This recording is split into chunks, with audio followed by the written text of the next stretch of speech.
BNP মনে করতেছে যে তারেক রহমান সাহেব প্রধানমন্ত্রী হবেন এবং তিনি যাতে আজীবন প্রধানমন্ত্রী থাকতে পারেন সেইটার একটা ব্যবস্থা যাতে করা যায়। জুলাই সনদটার ক্ষেত্রে আমার কাছে আমি প্রশ্নটা আরেকটু প্রিসাইজ করি যে ধরেন জুলাই সনদটা এনসিপির পছন্দ হইল না, যেগুলি পৃথিবীর সবচেয়ে ভালো ভালো প্রস্তাব জনাব নাহিদ ইসলাম এবং তার দল দিয়েছেন সেগুলি তাদের পছন্দ হইল না, সেই ক্ষেত্রে কি নির্বাচনের ডেট তখন দেয়া যাবে না? মানে আপনাদের টার্গেটটা কি, আইডিয়াটা কি যে জুলাই সনদটা ধরেন আমাদের ভালো লাগে আমাদের এটার জন্যই তো আমি আপনাকে শুরুতে কথাটা বললাম। আপনি কিন্তু ব্যাপারটা বললেন না যে যদি সব পক্ষ একমত না হয় এরপর কি হবে। অপছন্দ না হওয়া মানে কি এনসিপি রাজি হচ্ছে না, এনসিপি একমত হচ্ছে না জুলাই সনদের যেভাবে আছে, তখন কি হবে, তখন কার কাছে যাবে? তখন আমাদের কথা হচ্ছে আপনি মানুষের কাছে জিজ্ঞাসা করেন, আপনি কি এই মানুষের কাছে জিজ্ঞাসা করেন তো একটাই উপায় নির্বাচন, মানুষের কাছে তো জিজ্ঞেস করার একটা উপায় নির্বাচন। এই 6টা উপায় বলেছে খালেদ ভাই, এই জিনিসগুলো বাস্তবায়ন করার 6টা উপায় কিন্তু জাতীয় ঐক্যমত্য কমিশন বলেছে।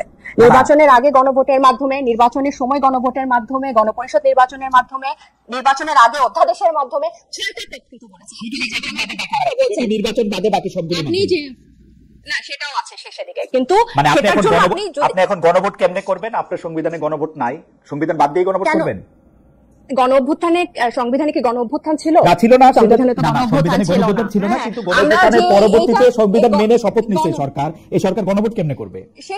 সেটা তো এটা এই প্রশ্ন, এই ব্যাপারটা যখনই আমরা বলি যে গণ অভ্যুত্থান বা এতগুলা রক্তপাতের পর এই সময় সবাই বলে যে এই সরকার না এটা বলবেই এই সরকারের সবগুলি সাংবিধানিক সুবিধা নিয়ে তারপরে সংবিধান মানবে না, তা তো হইতে পারে না। সবগুলি সংবিধানের প্রোটেকশন নিয়ে তারপরে সংবিধান মানবে না, এটা তো হইতে পারে না। মানে এটা পরিষ্কার। আমি কি দেখতে পাচ্ছি সেটা আমি একে বলি, এবার আপনি আপনার মন্তব্য দেন। আমি দেখতে পাচ্ছি যে জুলাই সনদটা কোনোভাবেই এনসিপির পছন্দ হবে না, কারণ এনসিপি যা লিখে দিবে সেটা যদি পুরোটা দেওয়া হয় তাহলে আবার বিএনপি পছন্দ করবে না। তখন বলা হবে যে জুলাই সনদ আমাদের পছন্দ হয় নাই, সুতরাং এখানে এখন নির্বাচন হবে না, গণভোট দাও, জাতীয় পরিষদ নির্বাচন দাও, এই দাও সেই দাও, জাতীয় নির্বাচন ছাড়া বাকি সব কিছুই না। না না না না, কারণ যেহেতু নাহিদ ইসলাম প্রধানমন্ত্রী হবেন না, সেহেতু নাহিদ ইসলাম অন্য কাউকে প্রধানমন্ত্রী হতে দিবেন না। আপনি বলেন না এই গণভোট দাও, গণপরিষদ দাও, এই সেই দাও, বাক্যটা এরকম না। আপনি গণভোট সরাসরি, এই যে আপনি আপনি যদি সরাসরি জিজ্ঞাসা করেন যে আপনারা প্রধানমন্ত্রীর মেয়াদ 2 বছর 2 বারের বেশি চান কিনা জীবনে, ওনারা যদি বলেন গণভোটে যদি বলে যে হ্যাঁ চাই, তাহলে এটা হবে। ওনারা যদি বলে যে জাতীয় সাংবিধানিক কাউন্সিলের মাধ্যমে প্রতিটা বিষয় গণভোট হবে, প্রতিটা বিষয় তো আলাদা করা আছে না, প্রতিটা বিষয় গণভোট হবে। এত আপনি শুনেন, এই এক ব্যক্তি কেন্দ্রিক, মানে একজন ব্যক্তিকে কেন্দ্র করে 3বার সংবিধান সংশোধন হয়েছে। এত বড় একটা গণ অভ্যুত্থানের পরে কি আমরা সামান্য এই জিনিসটা আচ্ছা এটা একটা বলেন তো, এক ব্যক্তিকে কেন্দ্র করে কোথায় 3বার সংবিধান সংশোধন হয়েছে?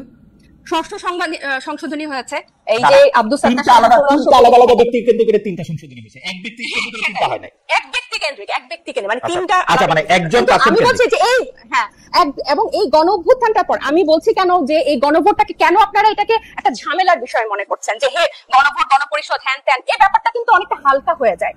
এই ব্যাপারটাকে যখন আপনি আমরা হালকা করতে চাই না, মানে আমি দেখতে পাচ্ছি খুবই ভারী, গণভোট খুবই ভারী, কিন্তু আমার কথা হচ্ছে রাজনৈতিক দলগুলো যখন একমত হবেন না, রাজনৈতিক দলগুলো, আমার এনসিপির এটা পছন্দ হবে না, বিএনপির ওটা পছন্দ হবে না, জামাতের এটা পছন্দ হবে না, গণ অধিকারের এটা পছন্দ হবে না, তাহলে এই রাষ্ট্রের মালিকানা তো শুধু এই গুটি কয়েক রাজনৈতিক দল না, এই রাষ্ট্রের মালিকা তো জনগণ।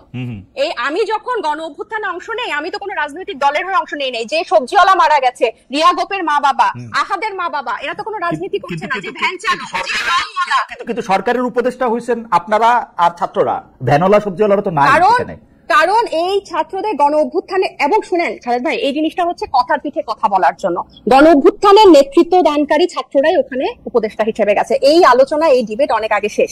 এবং আমরা যে সংবিধান, এই যে সিস্টেম পরিবর্তনের কথা বলছি বা গণতান্ত্রিক বলছি, ওই সবজিওয়ালা, ওই গার্মেন্টস এর মেয়ে যাতে একটা পথ সৃষ্টি হয়। আমি যে রাজনীতিতে আসবো, আমি একটা প্রিভিলেজ মনে করি নিজেকে, আমি একজন প্রিভিলেজ শহুরে মেয়ে হয়ে যে আমি রাজনীতিতে আসবো, এই পথ কিন্তু গত দশকগুলোতে আমি কখনো দেখি নাই, কিন্তু এখন এই পথটা সৃষ্টি করা লাগবে। আপনি আর একটু ভালো করে দেখতেও পারেন, তাহলে হয়তো আরো কিছু সিমিলারিটিস আপনি দেখবেন। আমরা আবার আসবো আপনার কাছে। আমি জনাব সাইদ আব্দুল্লাহ আপনার কাছে বলতে চাই বা আপনার কাছে জানতে চাই যে আসলে যে জায়গায় আমরা ছিলাম সেই জায়গা থেকে আমি যদি আপনাকে বলি যে সিস্টেমের পরিবর্তন দিয়ে আপনি আসলে শুরু করেছিলেন, রাজনৈতিক দলগুলোর অবস্থান দিয়ে আপনি কথা বলেছিলেন, কিন্তু আমরা যে রাজনৈতিক দলকে এখন আসলে ক্ষমতার কাছাকাছি যাওয়ার জন্য, যেটি ডক্টর জাবিন বললেন যে 2বার প্রধানমন্ত্রী থাকবেন কিনা পরপরের বেশি, 2বার বা লাগাতার একবার 2বার, নাকি পরপর 2বার, নাকি 3বার, এইটা নিয়ে যখন তারা কথা বলে তখন আমরা স্পষ্ট বুঝতে পারি যে তারা আর কোনোদিন কোনো সংস্কার করবে না, এবং সংস্কার যে করবে না এইটা বলে তারা যেন তেন রকমে একটা শুধু নির্বাচন চায় এবং ক্ষমতায় যাওয়ার পরে তারা সেইটাই করবে যেটা তারা করতেছিল। আমি এই ব্যাপারটাকে একটু ব্যাখ্যা করি। 15 বছর পরে নির্বাচনের যাওয়া এবং কি কি বিষয় নিয়ে তারা কাজ করবে সেটা যদি আমি পিছনে ফিরি, তাহলে আমি আওয়ামী লীগের দুঃশাসন দেখতে পাই, কিন্তু বিএনপির কি চেঞ্জ আমরা দেখি যে বিএনপি এখন দাবি করতেছে যে তারা সবচেয়ে সংখ্যাগরিষ্ঠ লোক, তাদেরই মানুষ ভোট দিবে, তাদেরকেই প্রধানমন্ত্রী বানাবে। কেন, কি করছে বিএনপি? ভাই এটা দেখার জন্য তো ইলেকশন দরকার। আমার কথা, বিএনপি কে যদি মানুষ না পছন্দ করে ভোট দিয়ে নির্বাচিত করবে না? খুবই সিম্পল উত্তর। মানে এইটা তো আমি বা আপনি আমরা কি এটা ঠিক করে দিতে পারি যে বিএনপি কে দেখতে পারলো না, না পারলো না? বিএনপি যদি অপকর্ম করে, বিএনপি কে যদি পছন্দ না করে, বিএনপি একটা ফেয়ার ইলেকশনে বিএনপি হেরে যাবে না। কিন্তু সাইদ আব্দুল্লাহ, আপনি ফেয়ার ইলেকশন বলতে কি বুঝেন? আপনি যদি নির্বাচনের এই কাঠামোগত সংস্কারটা আপনি না করেন, তাইলে আমার মতো লোক ধানের শীষের একটা মার্কা নিয়ে গিয়ে এবং বিএনপি অফিস থেকে কারি কারি টাকা নিয়ে গিয়ে আমি ভোট কিনে চলে আসবো, তো আমি তো হুন্ডা এবং গুন্ডা দিয়ে ইলেকশন প্রভাবিত করবো, আমি তো ফেয়ার ইলেকশন পাবো না। ব্যাপারটা হলো কি খালেদ ভাই, বিগত আমার মনে হয় যে অনেকগুলো টার্ম আমরা শুধুমাত্র ওই আমিডামির ভোট, নৈশ ভোট সবকিছু দেখে আমাদের কাছে মনেই হচ্ছে যে সামনেও এটাই হবে। তো তাহলে আমি বলতে চাই এই মুহূর্তে দাঁড়িয়ে গণ অভ্যুত্থানের প্রায় 10 মাস শেষ হয়ে গেল। ডক্টর মোহাম্মদ ইউনূস অন্তত পক্ষে, তার তো শুধু ইলেকশন কমিশন না, তার তো পুলিশ বলেন, শাসিবিক জায়গা বলেন, এই জায়গাগুলো তো সংস্কারের একটা ম্যান্ডেট তার আছে।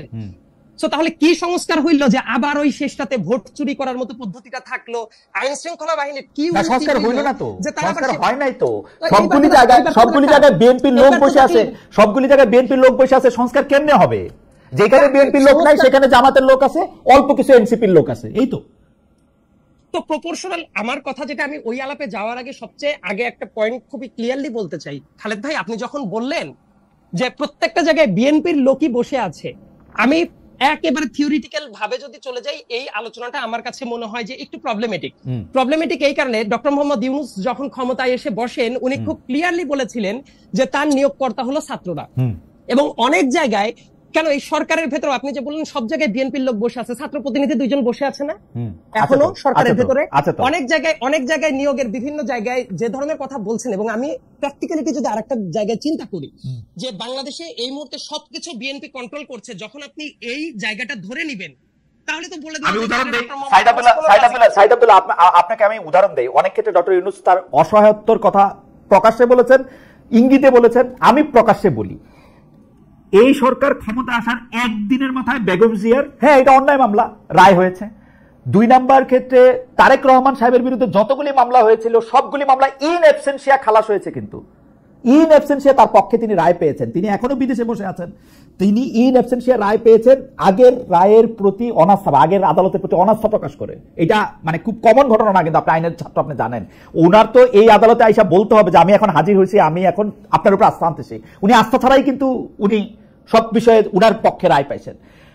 প্রতিটা জায়গায় আপনি নির্বাচন কমিশনের কথা যদি আপনি বলেন, নির্বাচন কমিশনের মধ্যে আপনি ইশাক সাহেবের ঘটনা নিয়ে আপনি একটা আনহলি হেস্ট দেখতে পান নাই? আপনার কাছে মনে হয় না যে নির্বাচন কমিশন? আপনি যখন এই পয়েন্টগুলো বলছেন, তাহলে তো আরেকটা পয়েন্ট তো আপনি বিএনপির মামলাগুলো শেষ হয়ে যাচ্ছে, ইউনূস সাহেবটাও দেখতে পাচ্ছেন, ইউনূস সাহেবটাও দেখতে পাচ্ছেন, হ্যাঁ ইউনূস সাহেবটাও দেখতে পাচ্ছেন, হ্যাঁ ইউনূস সাহেবটাও দেখতে পাচ্ছি। সেটা এক ধরনের ট্রেডিং হচ্ছে ইউনূস সাহেবের সাথে বিএনপির, ইউনূস সাহেবের সাথে বিএনপি ট্রেডিং হচ্ছে। এটা আমি আর আপনি তো দেখি না, এটা আপনি দেখেছেন? আমি তো দেখতে পাচ্ছি, আমি তো দেখতে পাচ্ছি যে এর বেনিফিশিয়ারি আপনি বেনিফিশিয়ারি দিকে দেখাও। আমি তো দেখতে পাচ্ছি যে এই সরকার ক্ষমতায় থাকার বেনিফিশিয়ারি হচ্ছে ইউনূস সাহেব এবং বিএনপি, আর অন্য কেউ বেনিফিশিয়ারি নাই। অল্প বেনিফিশিয়ারি, এনসিপি কম, ওই যে 2 জন উপদেষ্টা আছে ফ্ল্যাগ লাগায় ঘুরে বেড়াচ্ছে। আচ্ছা, এটার আবার একটা ঘটনাও আছে। ধরেন যে বিভিন্ন জায়গায় তাদের যে স্টেক যে সংখ্যাটা, বাংলাদেশে তো অতীতে মোটা দাগে তো 2টা দলই ছিল, জামাত ছিল, এনসিপি নতুন দল, তাদের সংখ্যার অনুপাতে দেখা যাবে যে তারা ওই পরিমাণ বেনিফিটটা পাচ্ছে। আপনি তো একদিন এসে যদি বলেন এই মুহূর্তে আওয়ামী লীগ নাই, তাহলে বিএনপিও কোথাও থাকবে না, এর মিনিং হলো তাহলে ওই জায়গাগুলোতে কারা থাকবে? এই বেনিফিটের প্রশ্নটা যখন আপনি করলেন, এর মিনিংটা হলো ইউনূস সাহেবও বেনিফিট নিচ্ছেন, বিএনপিরও যদি কথা বলেন আছে, জামাত বলেন জামাত বেনিফিট পাচ্ছে না। তার বাইরেও তো জনগণ আছে ভাই, যারা বিএনপি, জনগণ তো অবশ্যই আছে, কিন্তু এককেন্দ্রিক ভাবে আমার মনে হয় যে ওইভাবে বলাটা আসলে খুব একটা সমীচীন হলো কিনা আমার একটু সন্দেহ লাগছে। প্রত্যেকেই এই জায়গাটা আসার জায়গাটা ছিল, কিন্তু একটা দল বেনিফিট পাচ্ছে, সব জায়গায় বসে আছে, এই কথাটা আমার মনে হয় যে মানে কারেক্ট। আচ্ছা, আমি একটু কারেক্ট করি, আমাকে একটা দল বেশিরভাগ ভালো জায়গায় বসে আছে এবং বেশিরভাগ বেনিফিট পাচ্ছে। একটা দল বেশির, এটা কে ঠিক করবে? এই প্যারামিটারটা কে ঠিক করবে? এটা তো প্যারামিটারের প্রশ্ন না, আমি হচ্ছে যে উপসংহারটা দেখতে পাচ্ছি। আমি ফলত আমি গাছ থেকে কি ফল পড়তেছে সেটা দেখতে পাচ্ছি। ও বিএনপির হুঙ্কার দেখতে পাচ্ছি, বিএনপির হুঙ্কার দেখতে পাচ্ছি ক্ষমতায় আসার আগেই। হুঙ্কার আরো অনেকেরই দেখতে পাচ্ছেন। কই হুঙ্কার যে ছাত্রটা বিশ্ববিদ্যালয়ের হলে ছিল, সেই ছাত্রটা মানে বিশ্ববিদ্যালয়ের হল থেকে বের হয়ে গিয়ে এখন এত বেশি পাওয়ার দেখাচ্ছে বিভিন্ন জায়গায়। এই চিত্রটাও তো দেখেছেন। কারণ তার মানে হলো তার পাওয়ার তো রক্তে কিনা, বিভিন্ন জায়গায় দেখেছেন। সাইদ আব্দুল্লাহ তার পাওয়ার তো রক্তে কেনা। তো আপনার কি মনে হয় যে পাওয়ার, বিএনপির পাওয়ারটা তো উড়ে এসে জুড়ে বসা? না, অ্যাবসলিউটলি নো খালেদ ভাই, এটা টোটালি অপোজ করার মতো একটা জায়গা। উড়ে এসে জুড়ে বসা যখন আপনি ঠিক আছে, আপনি এই অপোজ করেন। গণঅভ্যুত্থান, আপনি বিশ্বাস করেন খালেদ ভাই? আপনি এটা বিশ্বাস করেন? না, আমার বিশ্বাসের কথা আপনি বাদ দেন। আমার বিশ্বাসের কথা বাদ দেন খালেদ ভাই, আমার বিশ্বাসের কথা বাদ দেন। আমি অত্যন্ত রেসপেক্টফুল আমি বলছি, আপনি তো বললেন এটা উড়ে এসে জুড়ে বসে। আচ্ছা, এটাকে আমি উদ্ধৃতি চিহ্নের মধ্যে দিলাম যে কেউ কেউ বলতেছে, কেউ কেউ কিন্তু এনসিপির বা যে ছাত্রের কথা আপনি, ছাত্রছাত্রীর কথা আপনি বলতেছেন, তার যে অধিকারটা আদায়ের জন্য সে রক্ত দিছে সেটা আমি চোখে দেখছি। বিএনপিটা আমি কানে শুনছি। এবার বলেন, আপনি কানে শুনেছেন, তার মানে কেন বিএনপির কেউ মারা যায় না খালেদ ভাই? মারা গেছে। আপনি যখন বলছেন বিএনপির মারা গেছে, প্রথম যে ছাত্র আমাদের বন্ধুরা যাদেরকে আমরা মারা যেতে দেখেছি আমাদের এই আন্দোলনের অংশে, প্রথম কয়েকজনের নাম বলে তো ওয়াসিম আকরামের নামও চলে আসবে, চট্টগ্রামের। সে বিএনপি উইং এর ছিল এবং একই সাথে বিএনপির হিউজ নাম্বার একজন মানুষ মারা গেছে, জামাতের অনেকে মারা গেছে। সো আপনি যদি বলেন যে ছাত্ররাই শুধুমাত্র রক্ত দিয়ে কেনা, এই ব্যাপারটা আমি এই আন্দোলনের একটা অংশ হিসেবে আমি খুবই তীব্রভাবে দ্বিমত পোষণ করলাম।